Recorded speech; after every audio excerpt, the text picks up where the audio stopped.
దేవుని నామానుకున్నారండి. ఈరోజు మనం ఆస్తిని సంపాదించుట ఆశీర్వదకరమని ప్రతి మానవుడు, ప్రతి విశ్వాసి అనుకుంటారు. ఆస్తిని సంపాదించుకుంటే, ఆస్తి ఉంటే మనకు ఆశీర్వదకరం అనుకుంటాం కదా. ఆస్తి ఆశీర్వదకరం కాదు, కానీ ఆత్మల సంపాదన ఆశీర్వాదం. దేవుడు అడుగుతాడు, నువ్వు ఎన్ని ఆత్మలు రక్షించావు అని అడుగుతాడు.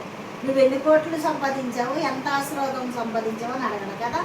ఆత్మల సంపాదన కొరకు ఈ చివరి దినాల్లో ప్రతి విశ్వాసి కూడా పోరాడి నశించిపోయిన ఆత్మలను మనము దేవుని వైపు త్రిప్పేవారిగా మనము ఉండాలి.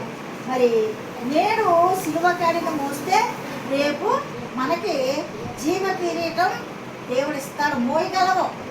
ఇప్పుడు సిలువ కాడిని, సిలువ అంటే శ్రమ, మరి దేవుని నిమిత్తమైన నిందలు, అవమానాలు ఇవన్నీ. ఆ సిలువ కాడిని మనం మోసినప్పుడు దేవుడు మనకి ఏమిస్తాడంట? జీవ కిరీటము మనకు ఇస్తాడు. నేను చెడు చేయట్లేదు కదా అని ముచ్చిపోవద్దు అంటున్నాడు. మనం ఏమనుకుంటాం? పరిసైడు నేను నాలో ఏమి చేయలేదు ప్రభా, నేను అన్ని మంచి కార్యాలు చేశానని ప్రార్థిస్తాడు పరిసైడు వలె నేను కూడా ఏం చెడు చేయట్లేదని మనము ముచ్చిపోవద్దు, కానీ మంచి చేయలేకపోతున్నందుకు కూడా విచారించాలి. మన చేతనైనటువంటి మేలు మంచి ఇతరులకు చెయ్యాలని వాక్యం చెలవిస్తుంది. మరి అది 4వ పాయింట్గా, కృతజ్ఞత లేనివాడు క్రూర మొగరముల కంటే హీనుడంట. ప్రతిదానికి దేవుని పట్ల కృతజ్ఞత కలిగి ఉండాలా. మనుషుల పట్ల, మనుషులు చిన్న హెల్ప్ చేసిన వారికి పట్ల కూడా మనము కృతజ్ఞత కలిగి ఉండి థ్యాంక్స్ చెప్పాలా.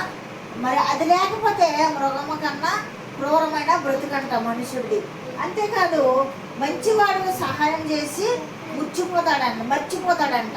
ఎవరో మంచి మరి దేవుని యందు భయభక్తులు గలవాడు మరి సహాయం చేసి మర్చిపోతాడు, కానీ చెడ్డవాడు సహాయం పొంది చెడ్డవాడు మర్చిపోతాడంట. చేసిన వారి సహాయము మర్చిపోతాడంట.